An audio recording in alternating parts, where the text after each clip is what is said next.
The morning sun cast long shadows across the dusty main street of Copper Creek as Samuel McKinnon settled his weathered frame against the wooden post outside Hartwell's general store.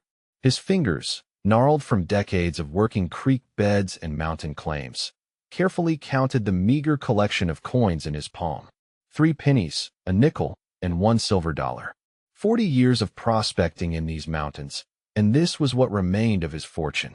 The old man's beard, silver white as fresh snow, caught the morning breeze as he studied that last dollar with particular attention. Most folks in town saw him as just another broken-down miner whose luck had run dry. But Samuel knew something they didn't. That silver dollar bore a tiny mark, invisible unless you knew exactly where to look.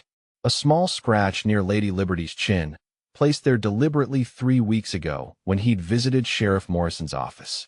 Samuel had been expecting someone to come for that dollar. Men like Jake Morrison, the sheriff's no-good nephew who'd been drifting through these parts with his 2 companions, always found their way to easy targets. The old prospector had watched them from his cabin window, studying their movements, cataloging their habits. They were predators, and predators always went after the weakest prey first.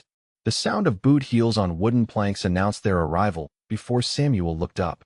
3 men approached with the swagger of those who'd never faced real consequence for their actions. Jake Morrison led the group, his black hat tilted at an angle that suggested arrogance rather than style. Behind him walked Pete Dawson and Charlie Vance, 2 drifters who'd attached themselves to Jake like pilot fish following a shark. Jake stopped directly in front of the old prospector, his shadow falling across Samuel's weathered hands. The young man's face carried the kind of cruel smile that came naturally to bullies. "You counting your vast fortune there, old-timer," Jake said with mock concern in his voice. Samuel looked up slowly, his pale blue eyes meeting the younger man's gaze without flinching. The prospector's face showed no fear, no anger, just the kind of calm that came from decades of facing dangerous men in dangerous places. "Just counting what I got left, son. Not much to speak of." Pete Dawson snickered from behind Jake's shoulder. "Probably ain't even enough for a decent meal." "What you figure, Jake?" "Think the old coot's got enough for a bottle of whiskey between the 3 of us." Before you find out what happens next, I want to hear from all you folks listening to this story. Hit that like button if you're enjoying this tale so far, and make sure you're subscribed to our channel for more stories like this one. Comment down below and let me know what country you're listening from. I love seeing how these stories travel around the world. Now, stay with me because what's coming next is going to surprise you. Jake's attention focused on the silver dollar in Samuel's palm like a hawk spotting a mouse. "That there's a mighty fine-looking dollar, old man. Shame to see it wasted on someone who probably can't even afford to spend it proper." Samuel's grip tightened slightly on the coin, but not from fear. He was thinking about all the careful preparation that had led to this moment. The conversations with Sheriff Morrison. The strategic placement of that marked dollar in his daily routine. The patient waiting for exactly this kind of man to take the bait. "I reckon I can afford what I need," Samuel replied quietly. "This here dollar's got to last me till my next bit of luck comes in." "That's where you're wrong, old-timer," Jake said, his hand moving with practiced swiftness to snatch the silver dollar from Samuel's palm. "Your luck just ran out, and mine just got a whole lot better." Charlie Vance laughed at his companion's quick work. "Probably the fastest money you ever made, Jake. Taking candy from babies would be harder than robbing this old fool." Samuel looked down at his empty palm, then back up at Jake Morrison with an expression that might have been amusement. The corners of his mouth turned up in what could generously be called a smile, but there was something about it that didn't quite reach his eyes. "You picked the wrong dollar, son." Jake examined the coin in his hand, turning it over to catch the sunlight. "Looks like perfectly good money to me, Grandpa. What makes this one so special? You got some kind of curse on it."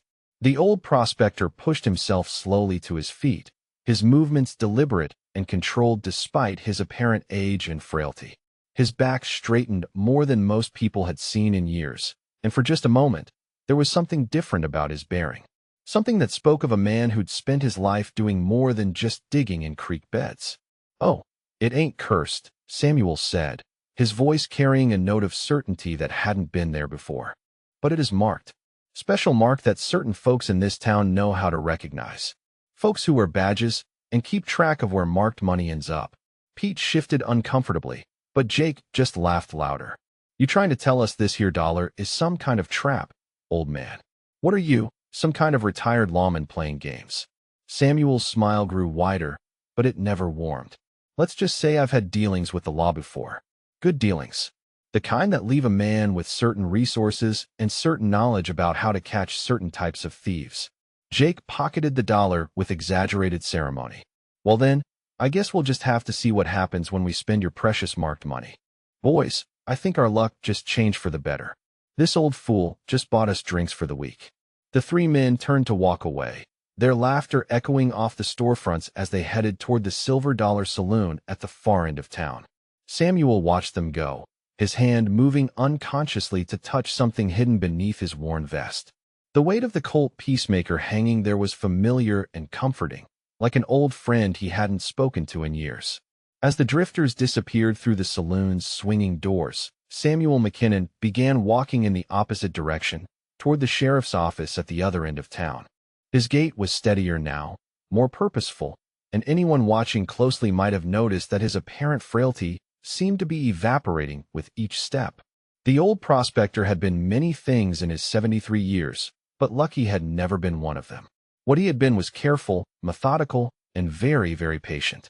Men like Jake Morrison thought they understood how the world worked, thought they knew who was weak and who was strong, who was hunter and who was prey. They were about to learn how wrong they could be. Sheriff David Morrison looked up from his paperwork as the familiar creak of his office door announced a visitor. Samuel McKinnon stepped inside, removing his battered hat with the same deliberate care he applied to everything else. The afternoon light streaming through the window caught the silver in the old man's beard, but it was his eyes that held the sheriff's attention. Those pale blue eyes carried a weight that spoke of hard decisions and harder consequences. It's done, Samuel said simply, settling into the chair across from Morrison's desk. They took the bait, just like we figured they would. Sheriff Morrison nodded, his expression grim. Which one? Your nephew Jake and his two friends. Snatched it right out of my hand not 10 minutes ago. They're heading for the Silver Dollar Saloon, probably planning to celebrate their easy score. The sheriff's jaw tightened at the mention of his nephew's name. David Morrison had worn a badge for 15 years, but family complications made this particular case more personal than he liked. Jake had been trouble since he was old enough to walk, but this time he'd crossed a line that couldn't be uncrossed. Samuel leaned back in his chair, his weathered hands folded in his lap. You remember what we discussed about the marked money, David? That little scratch near Lady Liberty's chin, invisible unless you know where to look. Soon as Jake spends that dollar anywhere in town, we'll know exactly where he's been and what he's been up to. The sheriff opened his desk drawer and withdrew a small leather-bound ledger. 3 weeks earlier, he and Samuel had devised this plan after receiving reports of increasing petty thefts and intimidation around Copper Creek. The marked dollar was part of a larger strategy to track the movements of suspicious characters who'd been drifting through town. What most folks didn't know about Samuel McKinnon was that he'd spent 27 years as a federal marshal before retiring to prospect in these mountains. His official records were sealed, but his unofficial reputation had preceded him to Copper Creek. David Morrison was one of the few people who knew that the harmless old prospector had once been known throughout the territories as the ghost of Copper Canyon. 20 years ago, Samuel had earned that name by tracking wanted men through some of the most dangerous country in the West. His methods were unorthodox but effective, combining patience, psychology, and an almost supernatural ability to read human nature. He'd brought in 47 fugitives during his career, and only one of them had required a coffin instead of a jail cell. The door to the sheriff's office burst open with enough force to rattle the windows. Jake Morrison swaggered in with the confidence of a man who believed himself untouchable, flanked by Pete Dawson and Charlie Vance. The silver dollar gleamed in Jake's hand as he tossed it casually into the air and caught it. Uncle David, Jake announced with mock formality, your town's got a serious problem with thieves and vagrants. Found this poor old prospector outside Hartwell's store, barely had 2 coins to rub together. Figured I'd better confiscate this here dollar before some real criminal came along and took advantage of his weakness. Samuel's expression remained neutral, but Sheriff Morrison noticed the slight change in the old man's posture. The prospector was reading the room, cataloging exits, measuring distances. Old habits died hard, especially when those habits had kept a man alive through decades of dangerous work. Sheriff Morrison examined the silver dollar his nephew had placed on the desk. The tiny scratch near Lady Liberty's chin was exactly where it should be, invisible to anyone who didn't know to look for it. That's mighty thoughtful of you, Jake. I'm sure Samuel here appreciates your concern for his welfare. Pete Dawson snickered from his position near the door. Old fool didn't even put up a fight. Just sat there counting his pennies like some kind of miser. Probably the easiest money we ever made. Charlie Vance nodded agreement. Town's full of easy marks like him. But we could clean up real good before moving on to the next place. Jake pocketed the dollar again, his attention already shifting to bigger possibilities. Matter of fact, Uncle David, we've been thinking this town might benefit from some additional security services. You know, making sure the local businesses stay safe from the kind of riffraff that's been passing through lately. The sheriff's eyes narrowed. What kind of security services you thinking about, Jake? Oh, nothing too formal. Just keeping an eye on things. Making sure the merchants understand how dangerous it can be for folks who don't have proper protection. The bank, for instance. A lot of money sitting in there with nothing but old Mr. Weatherby and his antique shotgun standing guard. Samuel spoke for the first time since the three men had entered the office. Seems to me the bank's been doing just fine without outside help. Mr. Weatherby's been keeping folks' money safe for more than 30 years. Jake turned his attention to the old prospector with the kind of predatory interest a cat might show a wounded mouse. Well, the old-timer's got opinions. Tell me, Grandpa, what exactly do you know about keeping things safe? You ever done anything more dangerous than digging holes in the ground? More than you might think, son, Samuel replied quietly. Man lives as long as I have. He learns a thing or two about danger, and about the kind of men who bring it with them wherever they go. Pete stepped closer to Samuel's chair, his hand resting on the grip of his pistol. Sounds like the old man's got some stories to tell. Maybe we should sit him down and have a proper conversation about respect. That won't be necessary, Sheriff Morrison said sharply. Samuel's under my protection, same as every other citizen in this town. Jake laughed, a sound devoid of humor. Your protection, Uncle David. What exactly does that amount to these days?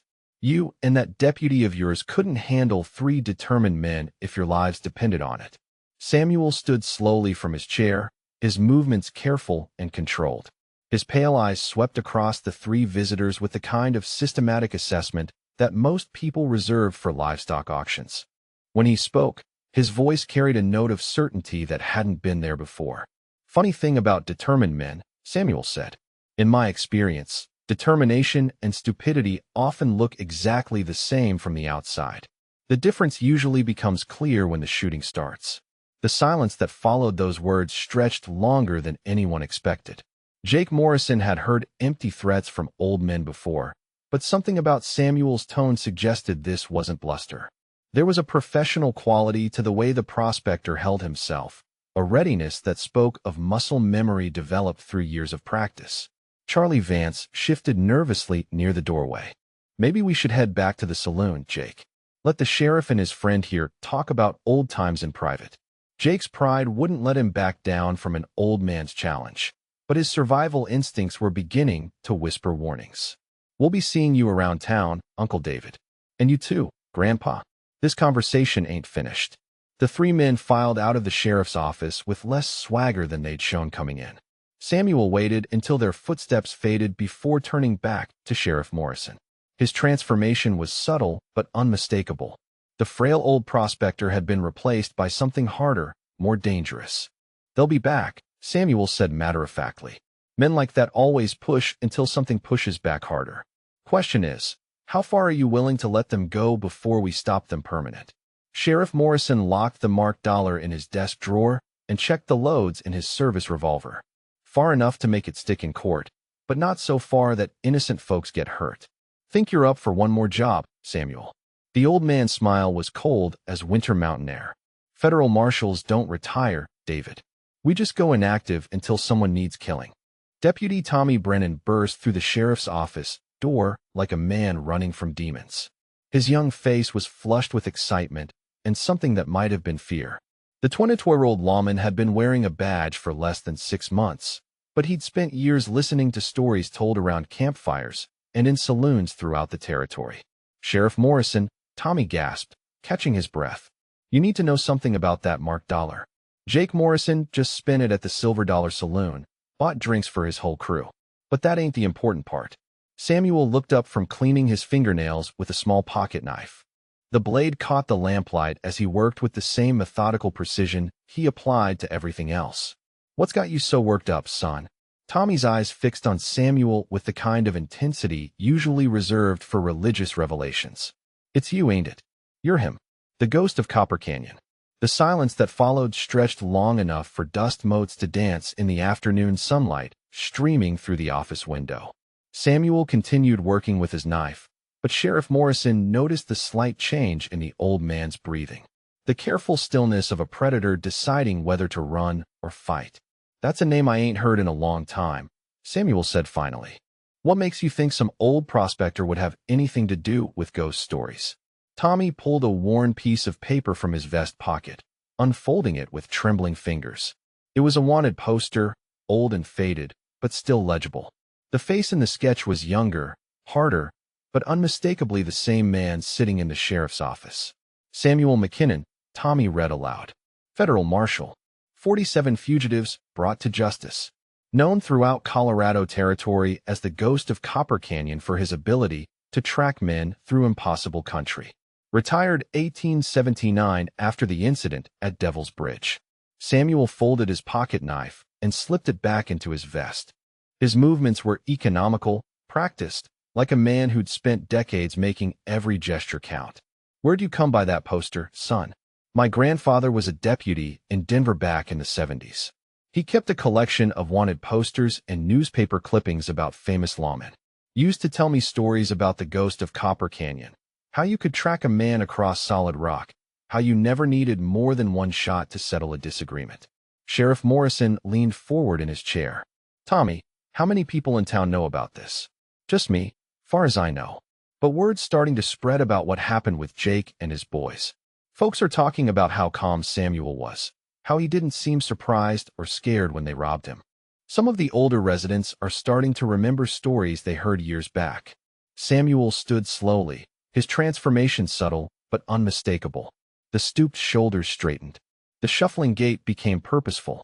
Most telling of all, his pale blue eyes hardened from winter sky to Arctic ice. When he spoke, his voice carried the authority of a man accustomed to being obeyed. 47 fugitives, Samuel said quietly. 27 years wearing a federal badge. Only one man ever forced me to kill him instead of bringing him back alive. The rest decided cooperation was preferable to the alternative. Tommy's grandfather had been right about the stories. Samuel McKinnon had earned his reputation through a combination of relentless determination and an almost supernatural ability to read human nature. He could track a man across country that would defeat Apache scouts, but more importantly, he could get inside a fugitive's head and predict their next move. Deputy Brennan swallowed hard. What happened at Devil's Bridge, Marshal? Samuel's expression darkened. 3 men took a family hostage. Father, mother, 2 young children. They figured using innocence as shields would keep them safe from pursuit. They figured wrong. The Devil's Bridge incident had ended Samuel's career as a federal marshal, but not because he'd failed. The 3 fugitives had made the mistake of threatening children in front of a man who'd lost his own family to similar violence years earlier. When the smoke cleared, the hostages were safe and the fugitives were no longer a concern to anyone. Sheriff Morrison checked the loads in his revolver. Samuel, Jake and his boys are planning something bigger than petty theft. They mentioned the bank earlier, and I don't think they were just making conversation. Samuel walked to the window overlooking Main Street. His trained eyes automatically cataloged the positions of buildings, the angles of approach, the potential fields of fire. 2 decades of retirement hadn't dulled his tactical instincts. How many men does Jake have with him now? Samuel asked without turning from the window. 3 total, Tommy replied. Pete Dawson and Charlie Vance are the only ones I've seen regular. But there's talk of more drifters coming through town, men who might be looking to join up with someone planning a big score. Samuel nodded, his mind already working through possibilities and probabilities. In his experience, men like Jake Morrison followed predictable patterns. They escalated gradually, testing resistance at each level until they met something harder than themselves. The door to the sheriff's office opened again, this time admitting Martha Weatherby from the general store. The elderly woman's face was pale with worry, her usual composure shaken by recent events.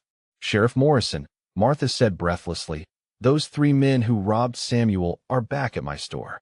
They're demanding credit for supplies, saying they'll provide protection in exchange for goods. When I refused, they started talking about how dangerous it is for a woman to run a business alone." Samuel turned from the window, his transformation now complete. The harmless old prospector had vanished entirely, replaced by something that belonged in a different century. A time when justice wore a badge and carried a gun, when right and wrong were decided by whoever was faster and more determined. "Mrs. Weatherby," Samuel said gently, "I want you to go home and stay there until this is settled. Lock your doors and keep away from the windows." Martha looked confused. "Samuel, I appreciate your concern, but what can you do about men like that?" Samuel walked to the gun rack mounted on the sheriff's office wall. His hand selected a Winchester rifle with the familiarity of long practice. He worked the action once, checking the mechanism, then reached for a box of cartridges from the shelf below. "Ma'am," Samuel said as he began loading the rifle, "I've been dealing with men like that longer than you've been running your store. The only thing they understand is superior force applied with absolute certainty." Tommy watched in fascination as the legendary ghost of Copper Canyon prepared for what might be his final confrontation. Every movement was economical, professional, deadly. This was a man who'd spent decades perfecting the art of controlled violence. Samuel finished loading the Winchester and turned to Sheriff Morrison. "David, I'm going to walk down to that store and have a conversation with your nephew. I'm going to give him one chance to leave town peaceful. Just one." The sheriff nodded grimly. "What if he doesn't take it?" Samuel's smile was winter cold. "Then I reckon Tommy here will get to see why they called me the ghost of Copper Canyon." The old marshal walked to his gear in the corner of the office, where his possessions waited in a worn leather saddlebag. From inside, he withdrew a gun belt that had seen hard use but careful maintenance. The holster held a Colt Peacemaker with ivory grips, carved with the initials of a woman who died 20 years before. "This here belonged to my father," Samuel said as he strapped on the gun belt. "He carried it through the war between the states and lived to pass it on. 46 men have looked down the barrel of this gun and decided cooperation was preferable to the alternative." Deputy Brennan's voice was barely a whisper. "What about the 47th? Samuel checked the loads in his Peacemaker with movements born of decades of practice. The 47th man was convinced he could outdraw a federal marshal. He was wrong, but it took a bullet to prove it. The transformation was complete now. Samuel McKinnon, retired prospector, had ceased to exist. In his place stood the ghost of Copper Canyon, a legend that had become flesh and blood again. When he walked toward the door, his spurs rang against the floorboards with the measured cadence of a funeral march. "Walk away now," Samuel said quietly, as if Jake Morrison could hear him across the distance and through the walls. "Walk away now, or face what 46 others faced before you." The afternoon sun cast long shadows across the entrance to Devil's Canyon as Samuel McKinnon walked steadily toward his chosen battlefield. His boots found purchase on the familiar rocky ground with the confidence of a man who'd spent years learning every stone and crevice in this particular piece of country. Behind him, 30 yards back, Sheriff Morrison and Deputy Brennan followed at the distance Samuel had requested. Jake Morrison and his 2 companions waited at the canyon mouth, their horses tethered to a scraggly juniper that had somehow found life in the rocky soil. The 3 men had positioned themselves in what they believed was a tactical advantage, with their backs to the canyon wall and clear sight lines in all directions. What they didn't understand was that Samuel had been counting on them to choose exactly this position. "You took your sweet time getting here, old man," Jake called out as Samuel approached. "Beginning to think you'd lost your nerve and run off to hide in some mine shaft." Samuel stopped exactly 40 feet from the trio, his hand resting casually near his holstered Peacemaker. The distance wasn't accidental. 40 feet gave him room to maneuver while keeping all 3 men within effective range of his weapon. More importantly, it positioned him between the gang and their most likely escape routes. "Didn't run anywhere, son," Samuel replied calmly. "Just took time to make sure we had proper privacy for our conversation." This canyon's got what you might call special acoustics. Sound carries real interesting in here, but it doesn't travel much beyond those rock walls. Pete Dawson shifted nervously in his saddle. What's that supposed to mean, old-timer? Samuel's pale blue eyes swept across the canyon walls with the systematic attention of a surveyor mapping territory. Means whatever happens here stays here. No witnesses, no interruptions, no help coming from either direction. Just us and whatever understanding we can reach about your future in this town. Charlie Vance had been studying the canyon entrance while Samuel talked, and something about the terrain was making him uncomfortable. The walls rose steeply on both sides, creating a natural funnel that would be difficult to escape from in a hurry. More troubling was the way loose rocks had been positioned across what should have been clear paths, almost like someone had been preparing this place for a specific purpose. Jake Morrison dismounted with the fluid confidence of a man who'd never met serious opposition. His hand rested on the grip of his pistol as he walked closer to Samuel, closing the distance to something more suited for intimidation. 20 feet separated the two men when Jake stopped, close enough to see the details of Samuel's weathered face. "Here's how this is going to work, Grandpa," Jake announced with the authority of someone accustomed to having his words obeyed. "You're going to apologize for wasting my time with that marked dollar nonsense. Then you're going to walk back to town and tell my uncle the sheriff that this territory belongs to me and my boys now. After that, you're going to disappear permanent, because I don't like the way you look at me." Samuel nodded thoughtfully, as if considering the proposal seriously. "That's an interesting plan, son. Got just one problem with it, though." Jake's eyes narrowed. "What problem?" Samuel's transformation was instantaneous and complete. His casual stance shifted to something resembling a coiled spring, his weight balanced on the balls of his feet, his gun hand positioned for maximum efficiency. When he spoke, his voice carried the flat certainty of a man announcing the weather. "Your plan assumes you're leaving this canyon alive." The silence that followed stretched long enough for a red-tailed hawk to circle overhead, riding the thermals that rose from the sun-heated rocks. Pete and Charlie remained mounted, but both men had their hands near their weapons, waiting for Jake's signal. None of them had noticed Samuel's careful positioning, or the way he'd maneuvered them into a tactical disadvantage. "You threatening me, old man?" Jake demanded, his voice rising with indignation and a trace of something that might have been uncertainty. Samuel's smile was as cold as mountain snow. "Not threatening, son. Just explaining how things work when you corner a man who's got nothing left to lose. See, you boys made a fundamental error in your calculations." Charlie Vance looked around the canyon again, his unease growing stronger by the moment. "What kind of error?" Samuel gestured toward the rock walls surrounding them. "You assumed I was running away when I came here. Truth is, I was picking the ground where this would get settled. Every rock fall, every loose stone, every shadow and sight line in this canyon. I know them all because I've used this place before." Pete Dawson's horse began dancing nervously beneath him, responding to its rider's growing tension. "Used it for what?" Samuel's eyes went distant, remembering events that had happened 20 years before in this exact location. Last time was 3 men who made the mistake of taking a family hostage. Figured they could use innocent folks as shields to keep themselves safe from pursuit. They figured wrong. Jake's confidence wavered for the first time since the confrontation began. His uncle had mentioned something about Devil's Bridge, about Samuel's reputation, but those were just stories. Old men telling tales to make themselves seem important, weren't they? The ghost of Copper Canyon had earned his name by being able to predict human behavior with unsettling accuracy. Samuel could read the doubt growing in Jake's eyes, could see the way Pete and Charlie were glancing toward escape routes that didn't actually exist. "Here's what's going to happen now," Samuel announced with matter-of-fact certainty. "I'm going to count to 10. During that time, you boys can decide whether you want to ride out of here peaceful or try your luck against someone who's been dealing with your type since before you were born." Jake's pride wouldn't let him back down from an old man's ultimatum, but his survival instincts were screaming warnings that his arrogance refused to hear. "You think you can take all 3 of us, Grandpa?" Samuel's hand moved with practiced efficiency, drawing his peacemaker and firing in one fluid motion.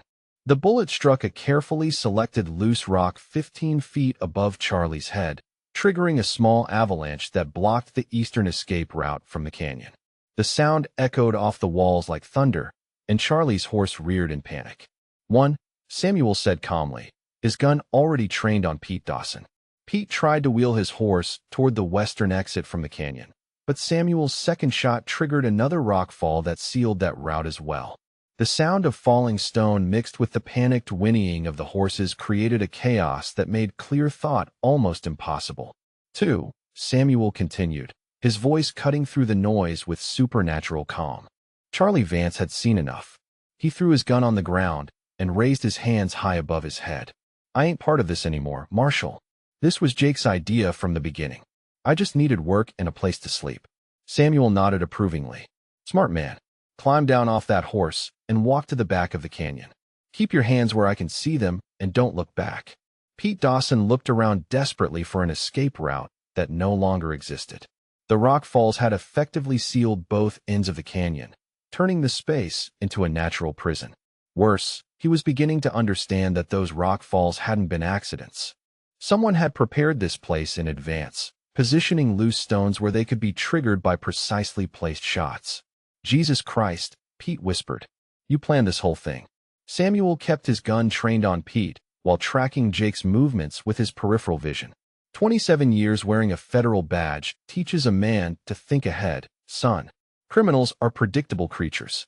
You always choose the ground that looks most advantageous, never realizing someone might have prepared that ground special just for you.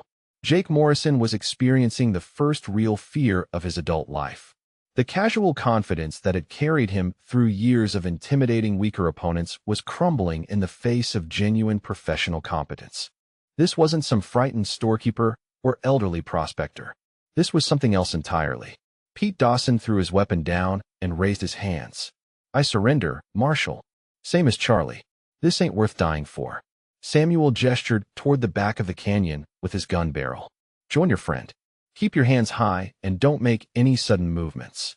That left Jake Morrison alone, facing the ghost of Copper Canyon in single combat. The young outlaw's hand trembled slightly as it hovered near his gun, torn between pride and survival instinct. Everything he'd built his identity around was crumbling in the face of superior skill and experience. "Just you and me now, son," Samuel said quietly. "Same choice I offered before. Walk away peaceful or try your luck against someone who's been doing this longer than you've been breathing." Jake's face contorted with rage and desperation. "You can't just let them go and expect me to back down, old man. I got a reputation to maintain." Samuel's expression remained unchanged, but something in his voice suggested infinite sadness for the waste of young life that was about to unfold. "Reputation's just another word for pride, son.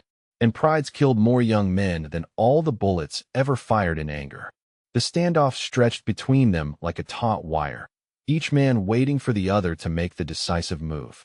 Samuel had positioned himself perfectly, with solid rock at his back and clear sight lines in all directions. Jake had nowhere to run, nowhere to hide, and no backup coming to save him. "Your choice, Jake," Samuel said with finality. 10 seconds to decide whether you want to live through this day or die for something as worthless as reputation." The young outlaw's hand moved toward his gun with desperate speed, but 27 years of professional experience trumped youthful reflexes every time. Samuel's peacemaker was already firing before Jake's weapon cleared leather, the shot echoing through Devil's Canyon like the voice of judgment itself. Jake Morrison's scream of pain echoed off the canyon walls as Samuel's bullet shattered his gun hand, sending his weapon spinning into the dust 15 feet away. The young outlaw dropped to his knees, clutching his wounded hand against his chest while blood seeped between his fingers. The shot had been precisely placed to disable rather than kill, a demonstration of marksmanship that spoke of decades of professional experience. Samuel kept his peacemaker trained on Jake, while scanning the canyon for any signs of additional threats. Pete Dawson and Charlie Vance remained at the back of the canyon with their hands raised high, both men having witnessed something that would haunt their dreams for years to come. The casual precision with which Samuel had disabled Jake without killing him was somehow more terrifying than simple violence would have been.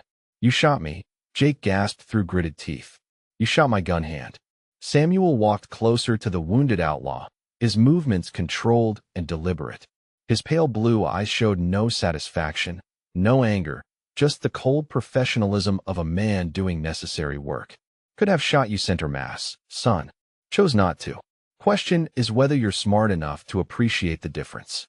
Jake tried to reach for a hideout gun tucked into his boot with his uninjured hand, but Samuel's boot came down hard on his wrist, pinning it to the rocky ground. The pressure wasn't enough to break bones, but it was more than enough to convince Jake that resistance was futile. That's the kind of mistake that gets young men killed, Samuel observed matter-of-factly. Reaching for backup weapons when you're already down shows you haven't learned anything from this experience yet. Sheriff Morrison and Deputy Brennan appeared at the canyon entrance, drawn by the sound of gunfire. Both men had their weapons drawn but lowered them when they saw Samuel standing calmly over his wounded prisoner. The tactical situation was clearly under control, despite the chaos of moments before. "Samuel," Sheriff Morrison called out. "Everyone's still breathing in there." Samuel gestured toward Pete and Charlie without taking his attention off Jake. Two surrendered without a fight. One needed some convincing, but he's seeing reason now. "Might want to bring some rope and medical supplies, David. Got a prisoner who needs patching up before we transport him." Deputy Brennan carefully picked his way through the loose rocks toward the back of the canyon, where Pete and Charlie waited. Both men offered no resistance as he began securing their hands with rope, their eyes still fixed on Samuel with the kind of respect usually reserved for natural disasters. Jake Morrison looked up at Samuel through pain-clouded eyes, trying to understand what had just happened to him. "You could have killed me. Why didn't you?" Samuel holstered his peacemaker and knelt beside the wounded outlaw. From his vest pocket, he withdrew a small cloth bandana that he began wrapping around Jake's shattered hand with surprising gentleness. "Because killing you wouldn't bring back Tom Peterson." The name hit Jake like a physical blow. His face went white beneath the dirt and sweat, and his eyes widened with recognition and something that might have been genuine fear for the first time since the confrontation began. "How do you know that name?" Samuel finished bandaging Jake's hand with the efficiency of someone who'd provided field medical care many times before. "Tom Peterson was my partner for 8 years. Federal marshals assigned to the Colorado Territory. Good man, honest man. Had a wife and 2 young daughters waiting for him back in Denver." Jake's voice was barely a whisper. "That was 18 years ago. How could you possibly know?" Samuel's expression hardened with the weight of old grief and older anger. "Because I was the one who found his body 3 days after your gang ambushed him outside Leadville.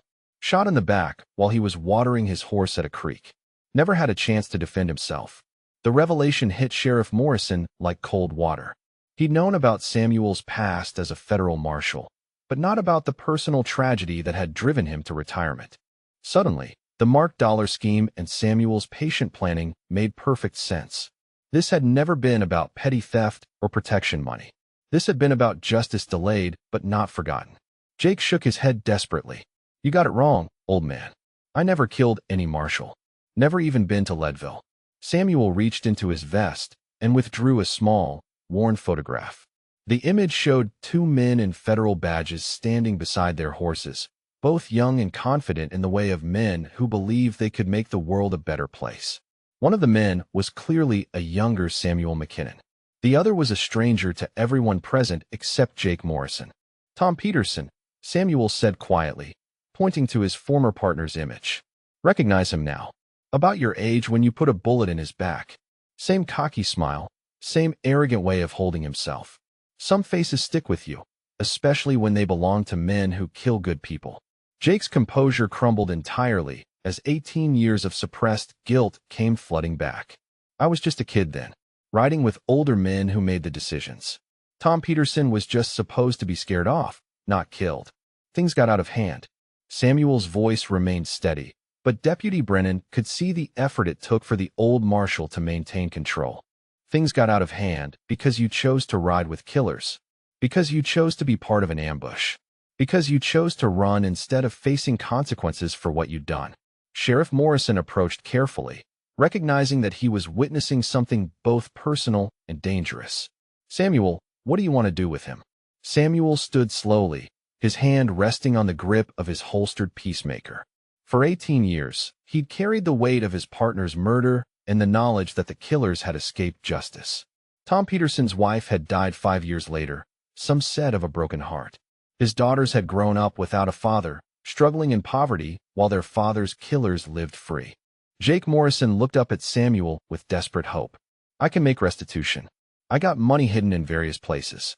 Enough to help Peterson's family, maybe make up for some of what they lost. Samuel's pale blue eyes studied the wounded outlaw with the intensity of a man weighing souls. Money won't bring Tom back. Won't give his daughters the father they deserved. Won't heal the hole his death left in the world. The canyon fell silent except for the sound of wind moving through the rocky passages.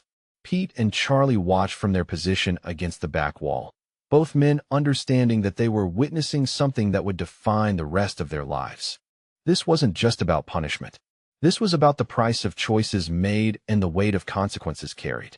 Samuel drew his peacemaker again, the metallic sound of the gun clearing leather echoing off the canyon walls. Jake closed his eyes and waited for the bullet that would end 18 years of running from his past. The silence stretched until it became unbearable. "Open your eyes, son," Samuel said quietly. Jake looked up to find Samuel holding the gun by its barrel, offering it grip first to Sheriff Morrison. A federal marshal's job is to bring fugitives to justice, not to execute them. Tom Peterson was a good enough man to deserve better than vengeance.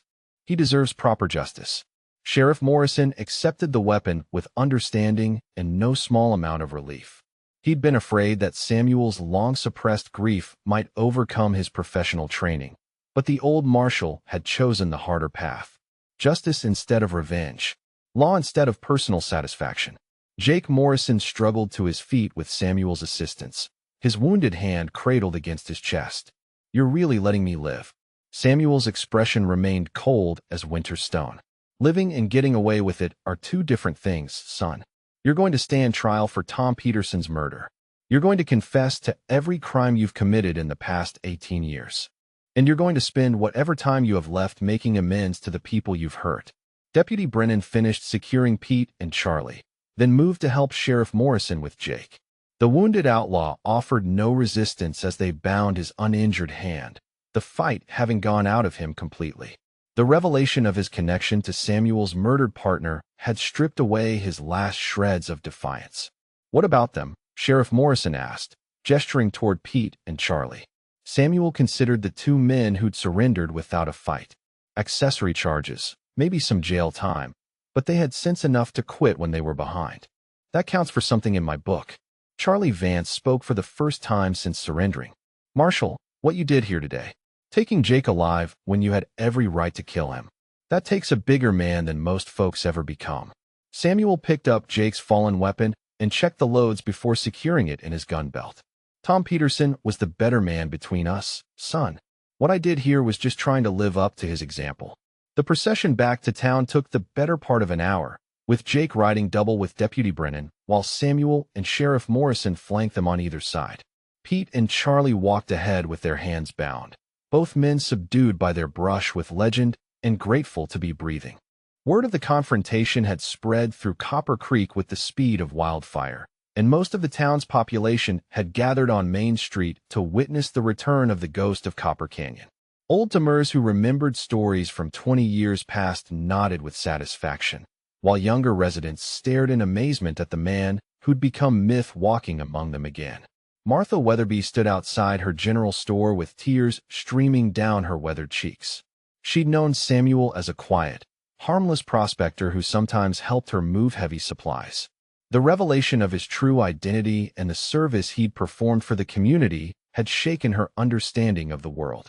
Dr. Harrison met them at the sheriff's office to tend to Jake's wounded hand. The local physician had seen gunshot wounds before, but the precise nature of Samuel's marksmanship impressed him despite himself. The bullet had shattered 2 bones in Jake's gun hand without damaging any major blood vessels or nerves. It was the work of someone who understood anatomy and ballistics with surgical precision. Samuel waited outside while Dr. Harrison worked, declining Sheriff Morrison's invitation to come inside. The weight of returning to violence, even justified violence, sat heavily on his shoulders. Tom Peterson's ghost had been laid to rest, but the cost of that peace would take time to reconcile. Jake Morrison's confession, given freely and completely, revealed a criminal career that spanned multiple territories and numerous victims. Bank robberies, cattle rustling, protection rackets, and 2 additional murders that had never been solved. The full scope of his crimes ensured that he would never again walk free, regardless of his cooperation. As the sun set over Copper Creek, Samuel McKinnon stood alone on the porch of the sheriff's office, watching the last light fade from the peaks surrounding the valley.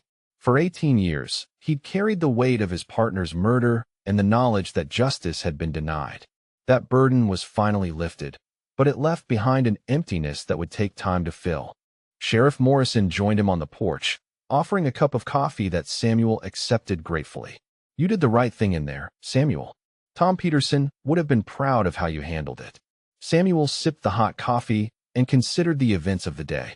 The ghost of Copper Canyon had ridden again, but this time he'd chosen mercy over vengeance, law over personal satisfaction. It was a choice that honored both his badge and his fallen partner's memory. "Maybe so," Samuel replied quietly. "But some ghosts are harder to lay to rest than others. Some debts take longer to pay than a man expects when he first takes them on." The 2 men stood in comfortable silence as night fell over the territory, each lost in thoughts about justice, duty, and the prices men pay for the choices they make. In the morning, Samuel would return to his prospecting claim and his quiet life in the mountains. But tonight, he was still the ghost of Copper Canyon, and Tom Peterson could finally rest in peace. 3 weeks after the confrontation in Devil's Canyon, Judge Harrison arrived from the territorial capital to preside over the most significant trial Copper Creek had seen in decades. Jake Morrison sat in the defendant's chair with his right hand still bandaged, though Dr. Harrison had pronounced the healing satisfactory. The surgical precision of Samuel's shot had prevented permanent damage while ensuring that Jake would never again draw a gun with his dominant hand. Samuel McKinnon entered the makeshift courtroom wearing his cleanest shirt and his father's gun belt, the ivory-handled peacemaker riding low on his hip. The townspeople who filled every available seat fell silent as the ghost of Copper Canyon took his place at the witness table. Deputy Brennan had spent the previous evening polishing Samuel's federal marshal badge, which now caught the morning light streaming through the courthouse windows. Judge Harrison was a man who'd presided over frontier justice for 30 years, but even he showed deference to Samuel's reputation and service record. "Marshal McKinnon," the judge began formally, "the court recognizes your authority in this matter and thanks you for your service to the territory." Samuel stood slowly, his pale blue eyes fixed on Jake Morrison throughout his testimony. He recounted the events of 18 years past with the methodical precision of a professional lawman, describing the discovery of Tom Peterson's body and the subsequent investigation that had consumed years of his life. When he finished, the courtroom remained silent except for the sound of Jake Morrison's quiet sobbing. Jake's confession was complete and unequivocal. 7 bank robberies across 3 territories, dozens of cattle rustling operations, 3 murders, including that of federal Marshal Tom Peterson. The litany of crimes stretched back nearly 2 decades, representing a criminal career that had finally reached its inevitable conclusion. Judge Harrison's sentence was swift and final. Life imprisonment with hard labor, to be served at the Territorial Penitentiary in Cannon City. No possibility of parole, no appeal, no mercy for a man who'd shown none to his victims over the course of his violent career. Pete Dawson and Charlie Vance received 5 years each for accessory charges, their cooperation and surrender counting heavily in their favor. After the trial concluded, Samuel walked slowly to the sheriff's office where David Morrison waited with the marked silver dollar that had started everything. The tiny scratch near Lady Liberty's chin was barely visible, but it had served its purpose perfectly. Samuel held the coin up to the light, remembering the patient planning that had led to this moment of justice. "Keep it," Sheriff Morrison offered. "Seems fitting that you should have something to remember this by." Samuel shook his head and placed the dollar on Morrison's desk. "Evidence belongs in the file, David. Besides, I got better ways to remember Tom Peterson than a piece of marked money." From his vest pocket, Samuel withdrew the worn photograph of himself and his murdered partner. The image showed 2 young men in federal badges, full of confidence and determination to make the territory a safer place for decent folks. Tom Peterson's widow had given Samuel the photograph after her husband's funeral, asking him to remember the good times they'd shared. Deputy Brennan knocked on the office door, and entered with the hesitant manner of a young man approaching someone whose reputation exceeded his own experience. "Marshal McKinnon," he began formally, "I was wondering if I might speak with you about something." Samuel looked up from the photograph with curiosity. "What's on your mind, son?" Tommy's face flushed with the earnestness of youth confronting legend. "I've been thinking about what I saw in that canyon. The way you read those men, the way you planned everything out ahead of time. That ain't something they teach in law school or deputy training. That's something a man learns through years of hard experience." Samuel folded the photograph carefully and returned it to his vest pocket. "You want to know about tracking fugitives? Is that it?" "Yes, sir," Tommy replied eagerly. "This territory's got more than its share of men like Jake Morrison. Men who think they can take what they want and hurt whoever gets in their way. I want to learn how to stop them the way you stopped Jake and his gang." Samuel considered the young deputy's request with the weight of decades of experience behind his judgment. Teaching someone to hunt dangerous men wasn't a decision to be made lightly. It required passing on knowledge that could corrupt as easily as it could serve justice.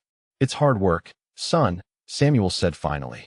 "Dangerous work that takes a man to dark places inside himself. You sure you want that burden?" Tommy nodded with conviction. "Someone needs to carry on what you and Marshal Peterson started. Someone needs to make sure men like Jake Morrison don't get away with murder just because they're smart enough to stay ahead of local law enforcement." Sheriff Morrison leaned back in his chair and studied both men. "Tommy's got a good head on his shoulders, Samuel. Been learning fast since he pinned on that badge. Maybe it's time someone taught him the kind of skills they don't cover in deputy training."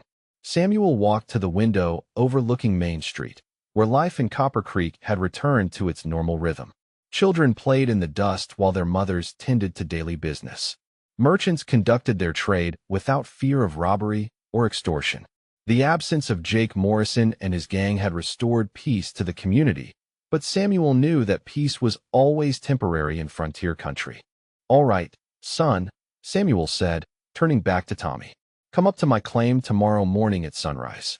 Bring your rifle, your sidearm, and enough supplies for 3 days in the mountains. We'll start with basic tracking and work our way up to the harder lessons." Tommy's face lit up with excitement and gratitude. "Thank you, Marshal. I won't let you down." Samuel's expression remained serious. "See that you don't, deputy. The men you'll be hunting won't give you second chances if you make mistakes." Over the following months, Samuel McKinnon divided his time between working his prospecting claim and training Deputy Brennan in the arts of tracking and fugitive apprehension. The young lawman proved to be an eager and capable student, mastering skills that had taken Samuel years to develop during his federal service.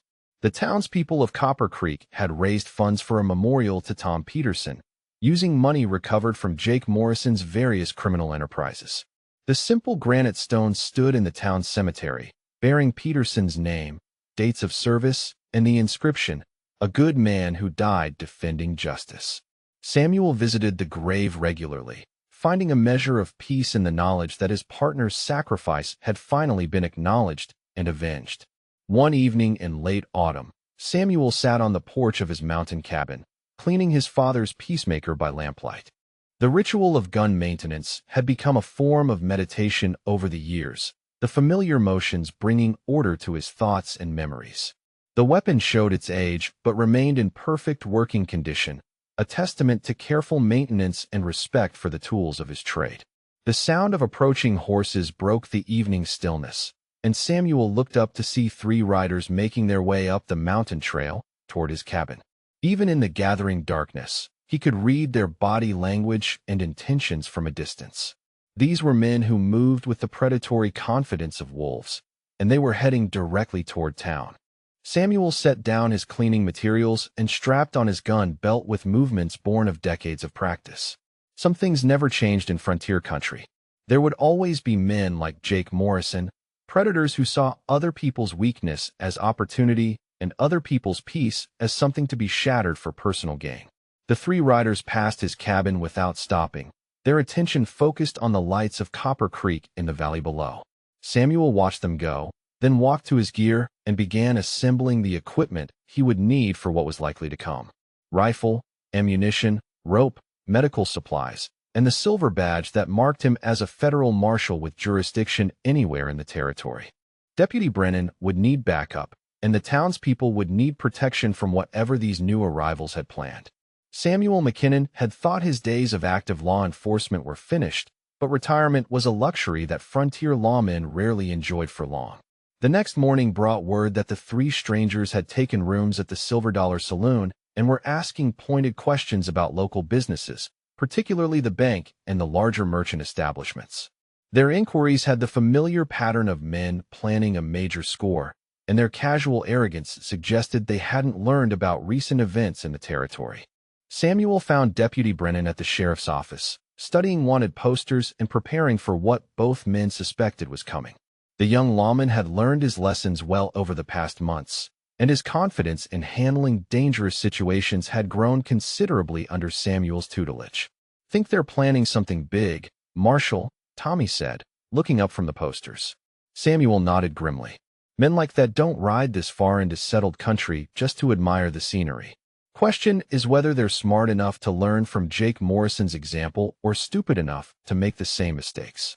Sheriff Morrison joined them from the back room, carrying a shotgun and wearing the grim expression of a man who'd hoped his jurisdiction's troubles were finished. "Looks like we're going to find out just how well those training sessions worked, Samuel."